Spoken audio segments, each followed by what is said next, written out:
Men are not great by birth, they are great by deeds. Yes. వాళ్ళు చేసేటువంటి పనులు ఏవైతే ఉన్నాయో వాటి వల్లనే పీపుల్ బికమ్ గ్రేట్.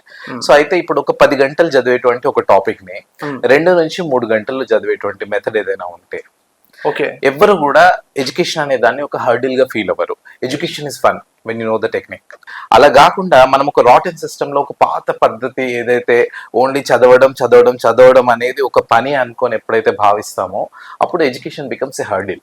సో ఆ హర్డిల్ ని చేసి చేయడం కష్టం అవుతుంది. కానీ when it is a fun we enjoy it అనమాట. Once we prove it the people will follow.